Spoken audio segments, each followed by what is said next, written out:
Hello everyone, welcome to Medscape. Today we'll study how to take history in gynecology. So here we start.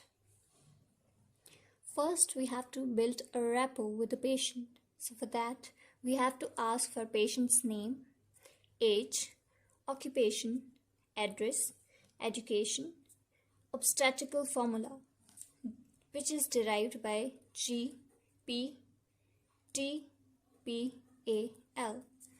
For T means the term pregnancy, from P means the preterm pregnancy, A for abortion, and L for the live births. Then the pregnancy was conseguous or non-conseguous. Conseguous means having the same ancestor. Then the patient is married for how many years? Then LMP, last menstrual period. Maybe like 2 June, 3 June or any of the date.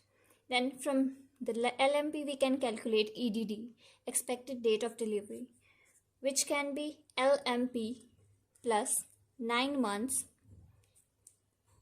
plus 7 days. So whether the patient is a referred case through the OPD or the emergency. So this comes under the patient's profile. Now we're going to look for the chief complaints the patient can have. Patient can have the gestational amenorrhea, fever, cough, shortness of breath, pervaginal bleeding, pain in abdomen, excessive vomiting. Now comes the history of present illness, for which the patient has come to the hospital. This can be fever, cough, shortness of breath, or any of the above. For this, we studied in medicine that we're going to ask the duration, onset, progression, type, severity, aggravating and relieving factors. If the patient is having fever, it may be documented or undocumented.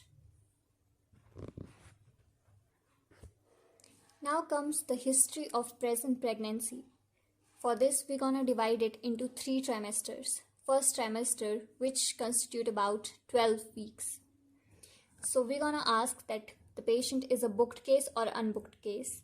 The pregnancy was planned or unplanned. How was the pregnancy confirmed, whether it was confirmed at home or in the hospital. We're going to ask for first antenatal visit. We're going to ask for FCA, which is fetal cardiac activity, which can be felt after the 4th week of pregnancy. Then is there any prescribed medications? Then we're going to ask for vomiting, nausea, pain, fever, pervaginal bleeding, flu-like symptoms, and we're going to ask for the investigations such as blood pressure, sugar, hepatitis B, C tests. Then comes the second trimester, which is from 13th to 26 weeks. We're going to ask for the quickening, which can be felt at 4 to 4.5 months. Then the urine and the bowel problems. We will ask for the supplements. We'll ask for OGTT, oral glucose tolerance test. We'll ask for fetal anomaly scan. Then also there is tetanus toxoid. We're gonna ask. Then comes the third trimester. Fetal movements, number of visits to the doctor till now, lower abdominal pain, pervaginal bleeding, and tetanus toxoid vaccination. So 7 months is wrong, which is given as early as you visit the hospital, and then second dose is given after the 4 weeks, or first dose is given. And finally we have the booster, tetanus booster.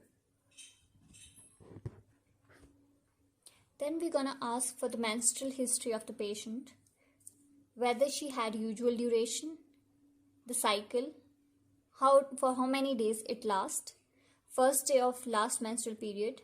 Then we're gonna ask for the pattern of bleeding, whether it's excessive or normal, or it's in the kind of droplets only. Then the amount of blood loss. Then we're gonna ask for the sexual and contraceptive history. We're gonna ask for the sexual patient's partner of the patient. Then we're going to ask for the contraceptive history, whether she took anti-contraceptions in the form of pills, condoms, or copper tea, etc. Then we're gonna ask for the other gynecological problems the patient is having, whether she's having some micturition in the urine or yellowish of the urine, something. Then we'll ask for the past obstetrical history. If the patient has already a child, so we're gonna ask for the year in which the child was born, then the duration, then mode of delivery, whether it was normal vaginal delivery or C-section, then the place of delivery, whether at home or hospital, then antenatal problems, then intranatal problems.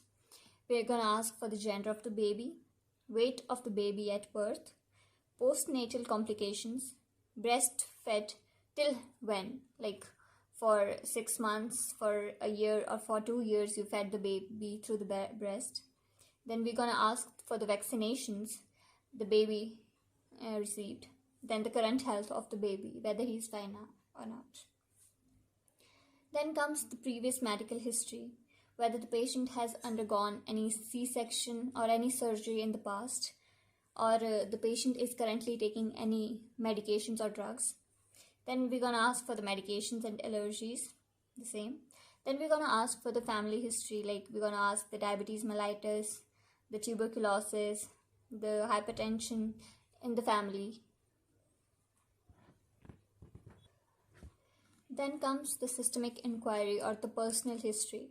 In this, we're gonna ask of the appetite, weight loss or gain, about the bowel function, about the bladder function, about the sleeping patterns the patient is having. We're gonna ask about the drug or the alcohol intake. And finally, at the end, we're gonna ask about the socio-economic status or socio-economic history of the patient, that patient belongs to a upper middle class. This we're gonna find out through the Kuppuswamy scale, or there are other scales from which we can find the socio-economic status of the patient. That's it. Thank you.